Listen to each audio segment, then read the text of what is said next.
If you're taking AP Human Geography, you're in the right place. I'm John. I don't teach Human Geography, but this is literally at the HumanGeo guy on Instagram. Danny, how are you doing tonight? I'm doing all right. I'm excited. We're at the end of the school year. We've made it through the year that somehow flew by and also took a decade all in one. That's So right. Well, maybe it is that like we've aged, teachers like us have aged like 30 years, and our students have no memory of anything. They logged out of Google Classroom 4 months ago. Where I had a are we? full head of flowing long hair at the start of the year, and this is how it ended. So That's right. So we are old balding people, and we are here to guide you through the digital AP exam. So few key things I want to show you, everyone. I posted the link in the description to this. This is really important. This is our ultimate guide to the digital AP exams. It links to all the recent updates that we've seen as of April the 8th. It's got a video of me and my dog and my pink collar talking about how to take a digital AP exam. So we talk about the difference between them, how to plan ahead, and then crucially, this section at the bottom, some strategies. These are things that Danny and I are going to be referencing through the evening tonight. You are not going to be able to move back and forth in the digital exam.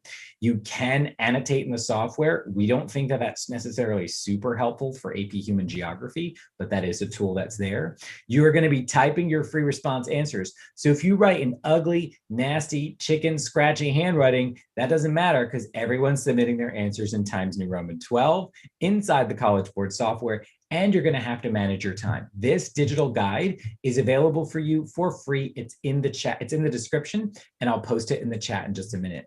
The other thing I want to show you here really quick that's important is this guide. The digital AP exam experience is different. And Danny, one of the things I've been hearing a lot about, and this is just interesting to think about, the Human Geography exam is going to be offered in the digital format for the first time tomorrow, Friday, May 28th.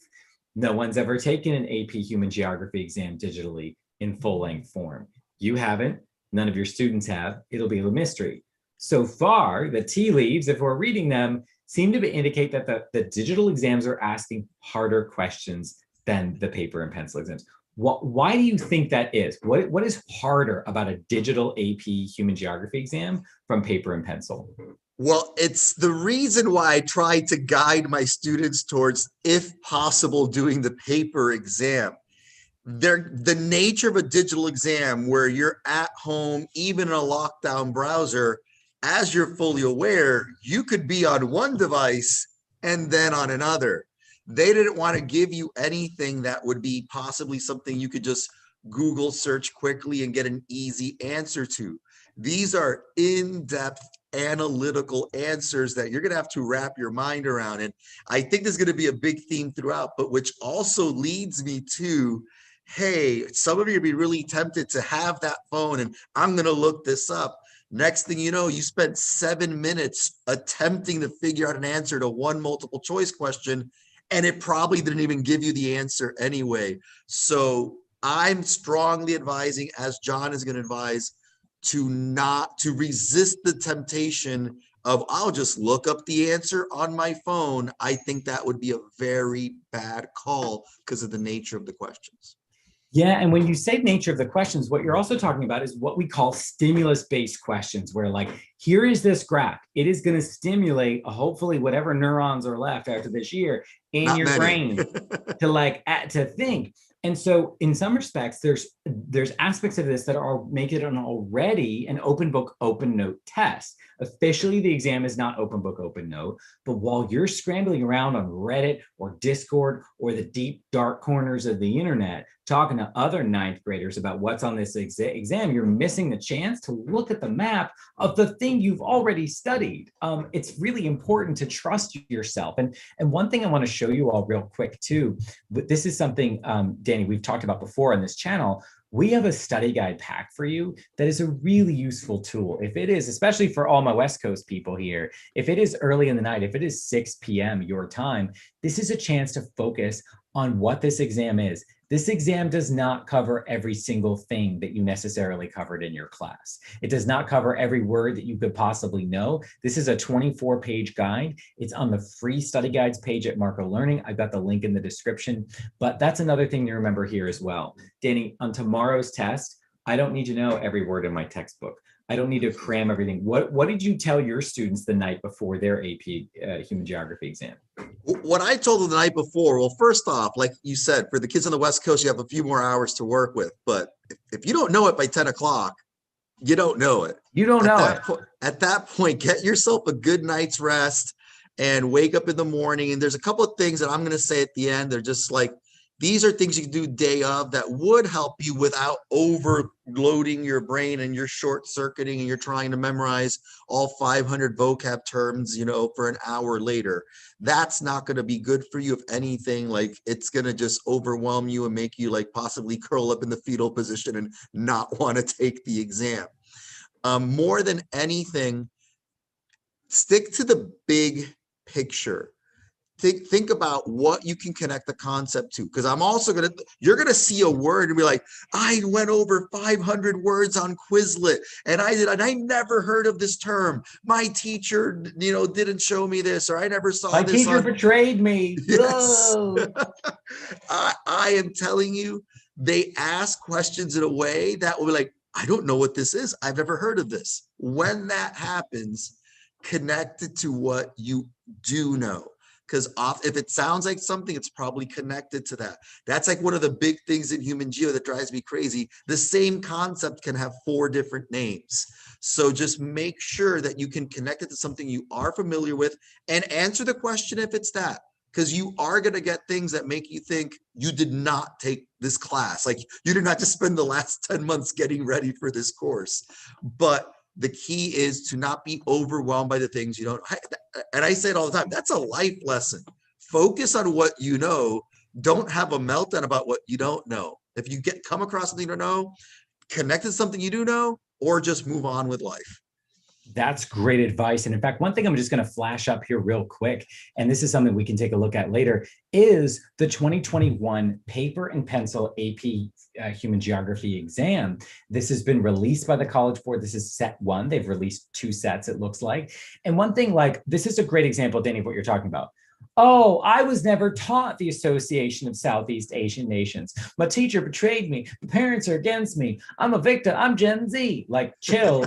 You don't need to have known that to do well on this part of the exam. Read the graph and the chart. Read this information. Take your time. Your teacher has never shown you this chart before this was released because it's specific to this exam. So I think that's, again, my point about a stimulus-based exam. It's very hard to cheat just off that chart. The book is open, look at that. And crucially, Danny, what you're getting at is like, trust your own voice, trust your own experience. A lot of you have been working at this all year. Some of you haven't been working all year. You've only been working the last couple of weeks, but trust that experience too. It's really gonna help you get into the right frame of mind. Danny, do I need to get 100% of the multiple choice and 100% of the free response to get a 5 on this exam? Is Absolutely. it 98%? Absolutely not. You can get to a passing score on this exam by, like, I'll give my students a really hard exam and they'll get like 58% of the questions right. And they're like, this is the worst thing ever. I'm a failure at life. I'm going to go, drop out of school and go dig ditches somewhere. It's like, no, that's not what's going on here. These questions are really challenging. If you can get north of half of these questions right, north of half of these FRQ points, like that's not just passing, that's like 4 territory. So that's what you have to wrap your mind around. You don't have to be perfect. You just have to be good enough. Exactly. And I think you also have to work with the situation you're given. So everyone, I'm sharing my screen. I'm on the College Board's website. I'll post this in the chat later. And just I want to walk you through a couple of elements of the software. So you download the College Board's software, and you get it all set up and you log in with your College Board software. Let me know in the chat. Have you guys, I hope, already set up your exam? Officially, you had to do it between 3 and 1 days before the exam, but they're actually letting you do it kind of the morning of.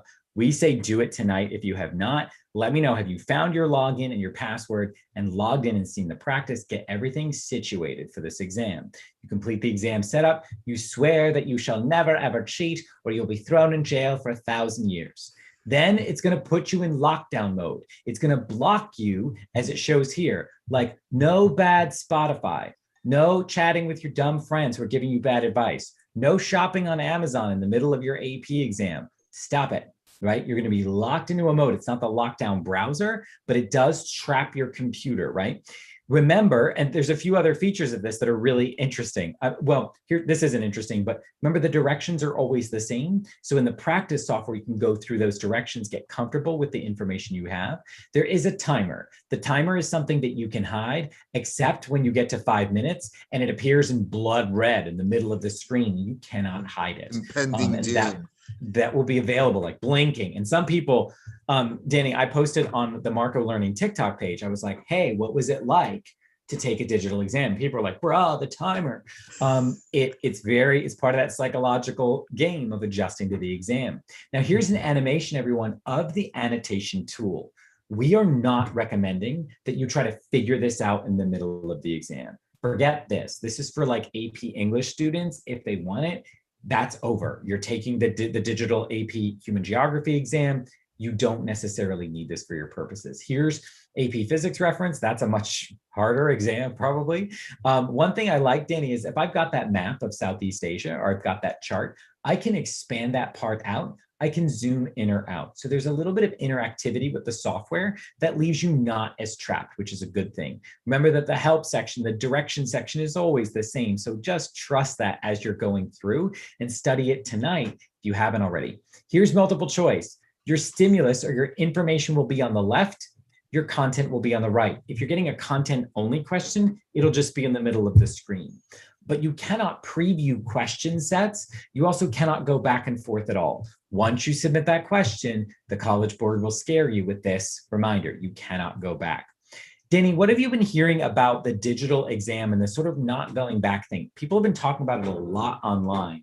Do you think it's a game-changing difference for AP Human Geography students? I absolutely do, because again, why I kind of pushed my kids towards the paper exam. I know I'm saying that to kids who did not take the paper exam. I'm not helping your anxiety. But one of the things there is, a test taking strategy in general is as you proceed through an exam, you might see a answer option, even if it's not the right option, that triggers your memory from an earlier question. Like, ooh, that means I interpreted this one wrongly. Let me go back to 12 and adjust my answer accordingly. It's actually one of the only times I tell my students, if you need to go back and change an answer, only if you had something that gave you a complete paradigm shift on how you viewed the question. And sometimes that comes from another question. As a matter of fact, something I heard from the students, it was non-specific, but what they said was, as we were going through the test, we answered one question, and about 15 questions later, it gave you the answer to the previous question, which is something you would assume the College Board would try to avoid, but hey, things slip through the cracks. If you had gotten that one previously wrong, they could have gone back and changed it. That being said, you have to treat each question as an island. Like, it is there alone for you to deal with in that moment in about that 1 minute time frame, and then move on and forget about that previous answer. Because even if you realize, man, I messed up, all that's going to do is torture you because you can't do anything about it. And one key thing, I'm going to take you all back to the 2021 paper and pencil exam. And let's take a look actually at question 1 as an example. Now, the rule that you were just talking about not being able to go back and forth is true for all of question 1. But within the parts of question 1, A, B, C, D, E, F, G, you can move back and forth between the subparts. So that's one of the interesting dynamics. We're looking at multiple choice. There's a 20-minute break, a full 20-minute break. It will automatically put you into the break. You will break for 20 minutes and it will automatically begin the free response exam. You will get your question 1 and you will be able to toggle back and forth between each of these things. So here's an example of really a not stimulus-based question. There's nothing really to look at, right? And it says, dairy farming is a type of intensive agriculture. In recent decades, dairy farming and the ways in which dairy products are made have changed significantly. So Danny, then we get free response questions. And maybe this is something you're going to go over in some of your slides, but we get like define intensive agriculture. That's one part of the question. And then you're moving through each of these choices. On the digital exam, where you're typing your responses, is there any difference between handwriting these and typing them, do you think?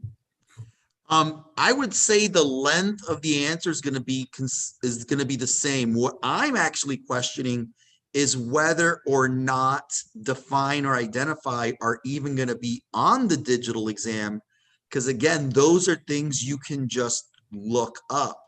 I'm anticipating they're going to stick more to describe, explain, compare. So that is my concern there. I'm hoping that there's at least, somewhere they throw you a bone where you can get an easier point.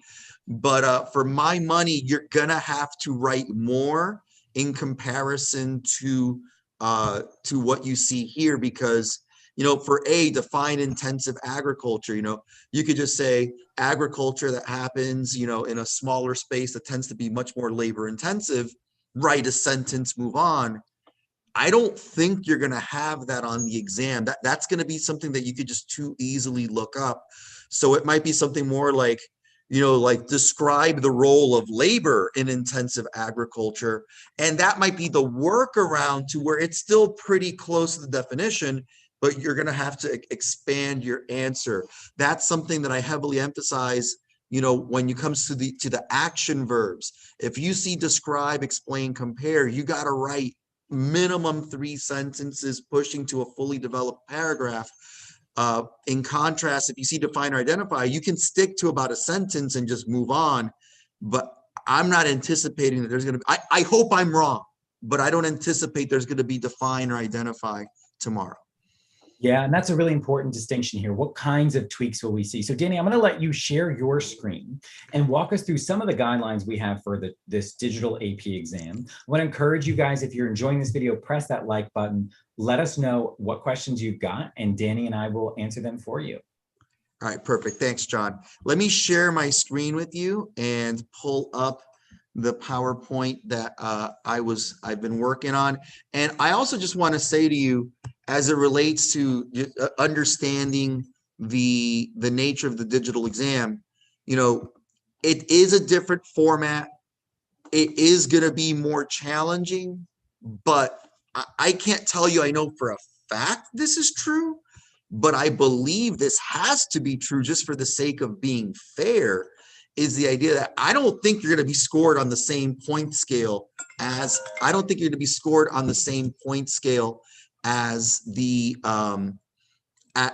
paper exam, because they did have more easy points there.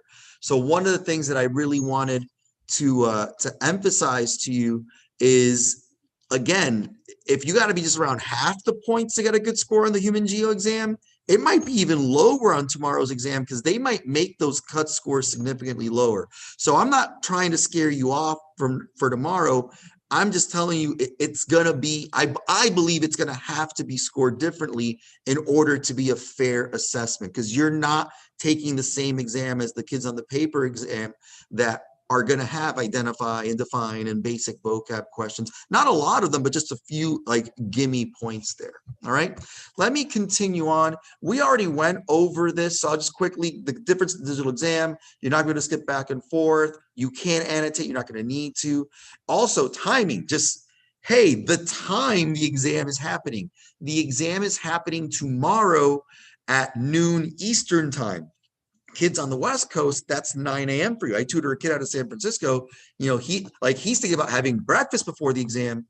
In contrast, the kids on the East Coast are gonna be like, hey, make sure you have lunch before the exam. And God bless those kids that are on the other side of the planet who are taking the exam at 2 a.m. tomorrow because of the time difference. So again, interesting dynamics, a lot of moving parts here. But again, we have come to the end. You are taking this exam tomorrow. All right. You should have if you haven't already, once this session is over, download the app, get yourself ready for the exam so that you can be able to make sure that you can easily access it. You should have gotten that information already. All right. Already told you about the free resources, the digital guide for HumanGeo, something that you can read through. West Coast kids tonight, you might want to take a look at it for the other time zones tomorrow morning. But again, just be wary of just drowning in information there. As a matter of fact, I don't have a link to it, but another great resource, back on May 3rd, I did a last minute overview review of like critical points for the exam, and also, some FRQ strategies, multiple choice strategies. I'm going to give some of those here, but there is going to be a more in-depth one that if you go back and just search Marco Learning Human Geography, it'll be the video from earlier this month. And it had, you can tell, so it says last minute AP Human Geo review, has about 6,800 views. You can use that to kind of find it, but that's going to be a great resource for you. And again, something low anxiety to get you ready for the exam with, again, some more specific stuff like my action verb description. So that'll be something that'll really help you if you want to watch another Marco Learning YouTube video once we get out of this live session. All right. Multiple choice question reminders. It's 60 questions. You have an hour. I'm not a genius, but I know 60 questions, 60 minutes. That means 1 minute per answer. You have 5 options for those. You need to be quick. And I want to say quick, not hurry, don't rush. Be quick as you work through these, in the sense that you need to be able to have a little bit of sense of urgency without panicking. All right. Also, there's going to be stimuli on these quantitative data, qualitative data. There's going to be different sets of data that you're going to use to answer questions. Sometimes it might be as basic as, hey, can you read this chart and understand it? Again, that's not something you can look up. You would actually be wasting time trying to look up information online to answer a question, when the answer, like John said earlier, is going to be right in front of you on a map, on a chart, as some type of picture to get you, familiar with what you need to be answering. So sometimes it's as simple as, can you read a chart? I've seen questions that are as simple as, can you basically tell which of these numbers is bigger than the other? There will be something like that at some point when you realize this isn't hard. I just got to look at the data and you can answer it. And actually, those questions like that, I like to emphasize, you don't even need to have taken HumanGeo to get some of those questions right. It's just, can you read the data? All right. Sense of timing, 60 questions, 1 hour, 1 per question. Turtles versus rabbits. You don't want to be a turtle. You don't want to be a rabbit. You don't want to be like dragging yourself through these, spending 3-4 minutes on the first few questions. If you realize you're spending more than a minute on a question, it's not worth it. Hit an answer and move on. All right.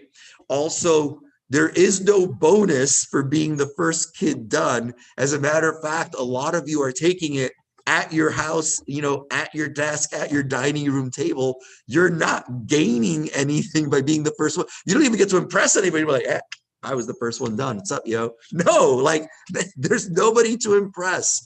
Just don't be so fast you're out of control. Don't be so slow you'll never finish. You got to find that sweet spot of working diligently at about a minute per question. All right. And another reason this is significant, each question is equally important. Each question is worth the same. If it's a mind-blowing, really hard one, it's worth a point. If it's an easy one, you just got to look at the chart. Okay, this number is bigger than this number, which means this part of the world has more of this statistic.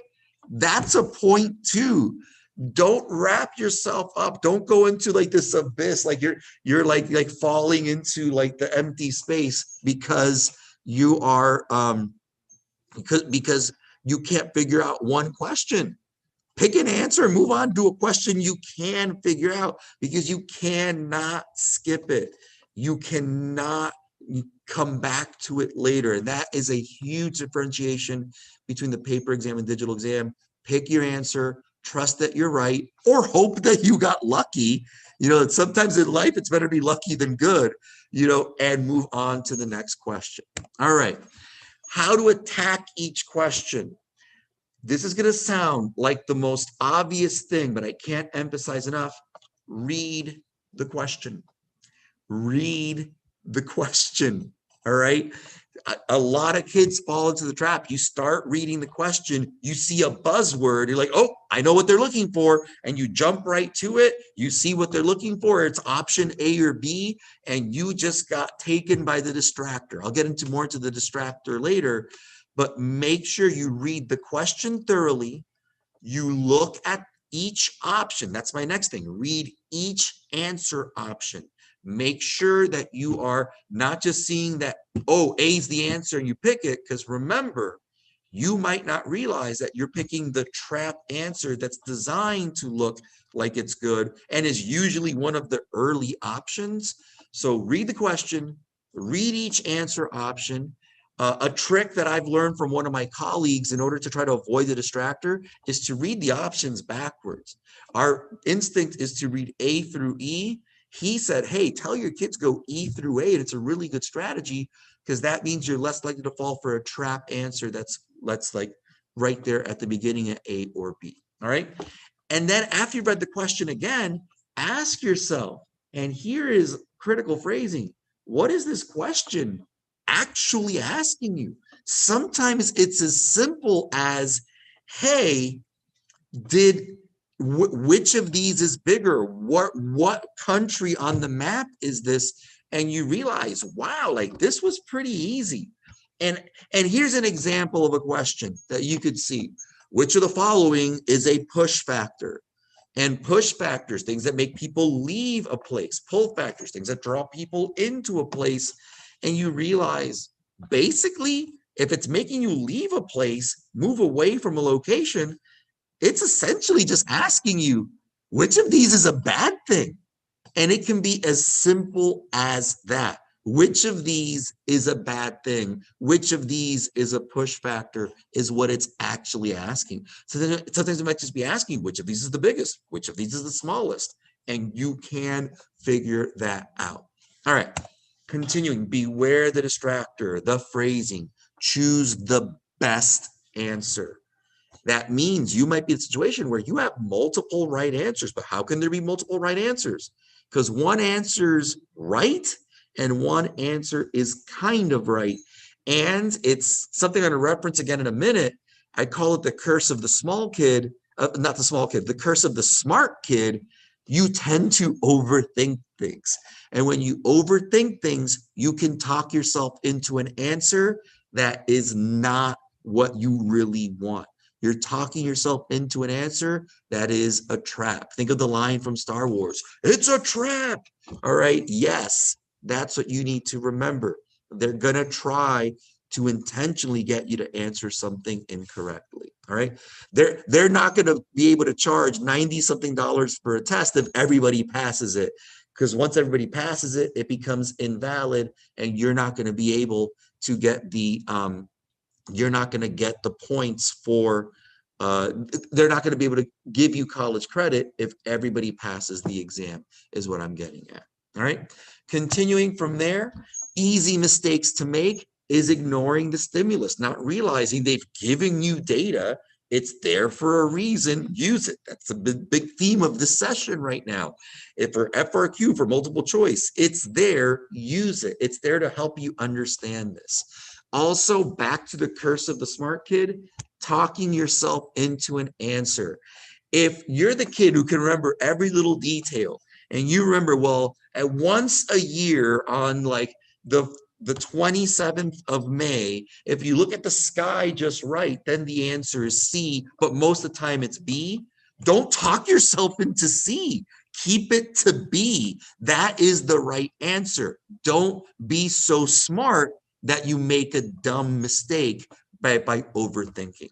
Also, don't change your answer. I know the dynamic of this is different because you can't move back to the question.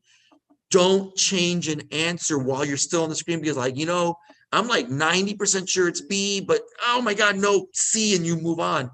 Don't change it. Once you've committed to an answer, you're probably right. You are smart. Trust your instinct that your initial thought is the right thought. All right, let's talk about the FRQ. And again, I'm going to make this kind of short and sweet, but I do want to emphasize to you that if you go back and watch the previous last-minute review session on Marco Learning, I give a really in-depth analysis of what you should do with each action verb. I can't stress to you enough.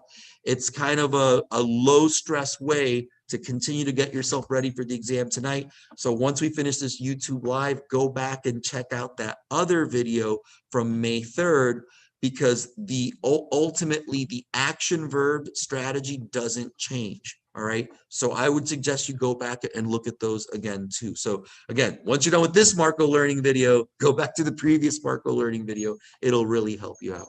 All right. FRQ, the free response question, the written portion of the exam. Each one is worth 7 points. It's not necessarily going to be 7 sections. They could give you, instead of, being A, B, C, D, E, F, G, it could be A through F, and, one of the sections has 2 things that you have to give them. So please keep that in mind as you, don't freak out if there aren't 7 sections. They might be asking you for 2 things in one of them, but each one will be 7 points. That is a given. So make sure that you are seeing where the 7 points are. Also, I feel the need to say this because of something that happened with like a couple of my students. The FRQ portion exam is half your score, and you have 3 FRQs, which means each FRQ is a 1/6 of your score. That's a lot. That's a huge percentage of the exam. On the paper exam, I had a few kids tell me, well, that 3rd FRQ was too hard and I ran out of time, so I didn't write anything for it. And like my head wanted to explode because I was like, you can't do that. You can't leave an FRQ blank. I'm not saying at that point it's impossible for you to pass the exam, but you're making it a lot harder. And for a little bit of perspective here, the equivalent of not answering one of the 3 FRQs would be to leave 20 multiple choice questions blank. You would never leave 20 multiple choice questions blank, so don't leave an FRQ blank. Make sure that you're answering all 3, even if it's the hard one. And we're going to talk about the hard one in a minute, because even the hard one usually has easy parts where you can get points from. So under no circumstance, put up your right hand. I will not skip an FRQ. You will at least attempt to write something on this, all right? The timing, you will have 75 minutes to complete the 3 FRQs, and you got to go 25, 25, 25. So actually, the one nice thing about this, you might not end up in a situation like the kids taking the paper exam. Here's an advantage for you. You know exactly what you have to deal with. You're not deciding, oh, this is the easy one, I'm going to spend more time on this one. Nope, you got 25 minutes. Get the points that you can, and at the end of 25 minutes, you get thrown to the next question, all right? Speaking of there being an easy one, a medium one, and a hard one, you have to understand that the average scores on these FRQs end up being, out of 7 points.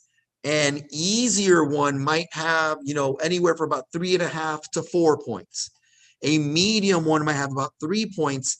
And you're going to have hard FRQs that out of 7 points, you're only going to have an average score nationally of like maybe a 1.8 or a 2. Something just really kicked everybody's butt. So here's how you have to think going into your approach to each FRQ.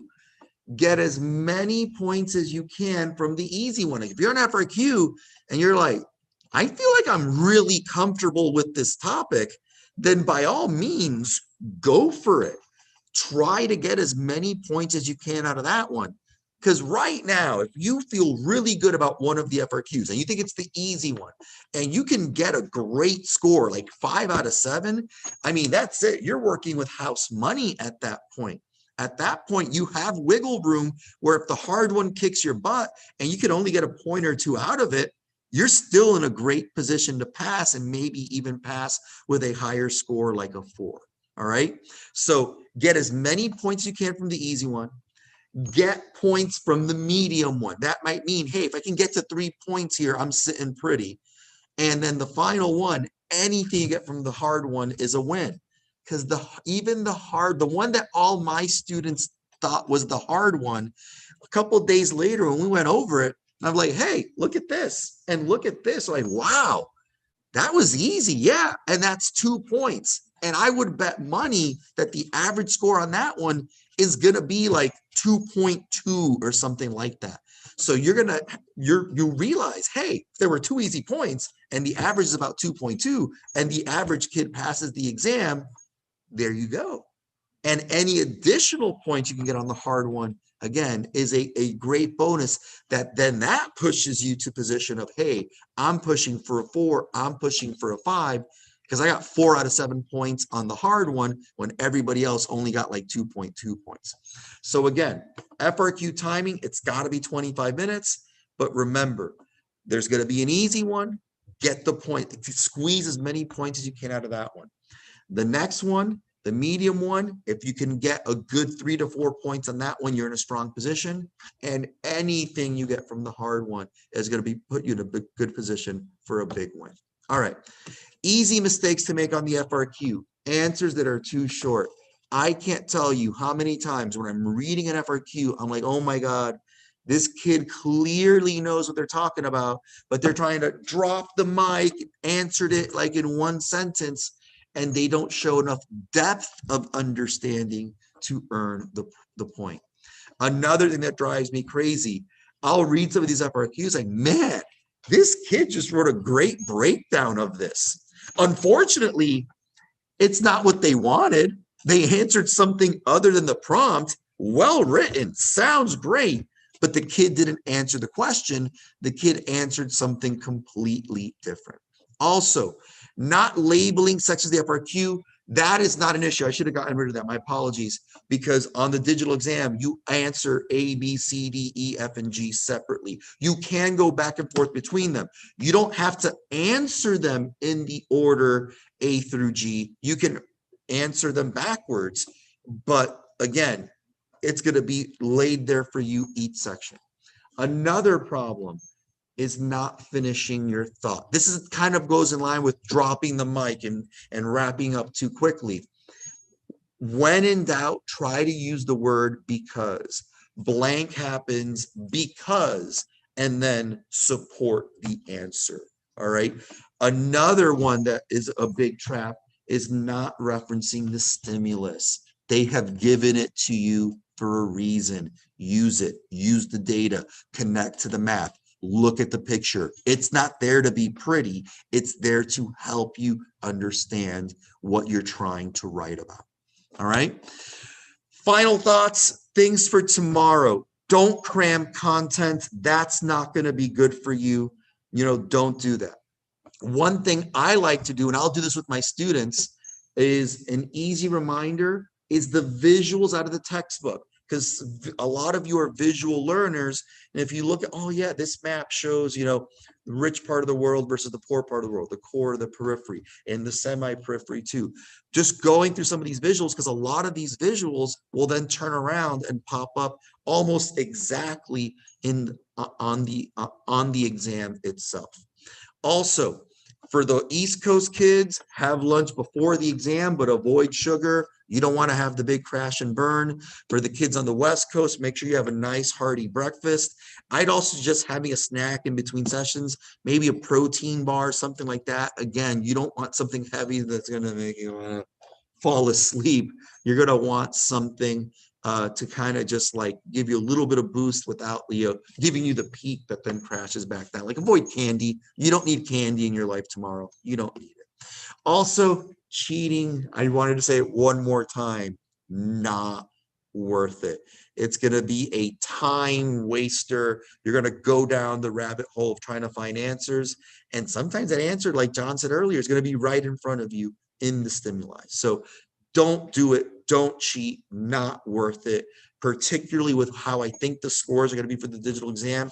I think you're going to have a lot of wiggle room in terms of a cut score to get to that passing score. All right.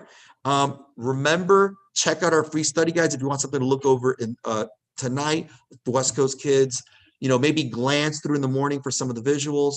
Also, if I could invite John back in. Yeah, and actually, Danny, one thing I was just doing is I was just arranging those AP Human Geographies videos on our homepage.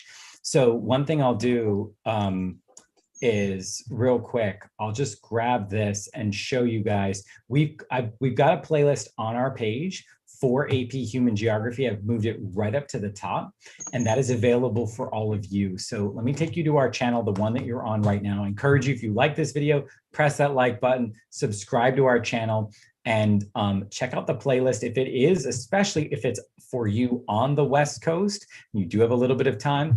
Here we've got Danny's videos, his other last minute review that he did for the regular exam, as well as development challenge and some of these other things. But Danny laid out something that was really important, which is, if you're going to be looking at our free study guides tonight, do not be cramming content. The best thing you can do is take maybe one thing. If it's 6:43 on the West Coast, take one unit or one topic and think about that in a focused way, because sometimes people get nervous and they need something to do. The thing that you're doing is not the whole course. It's one narrow thing. And focus on, as Danny said, getting that rest and going into this exam and trusting yourself as you go through it. So if you guys have questions, feel free to post them on this video, and also check out the playlist that we have on our channel. It's got tons of information and resources.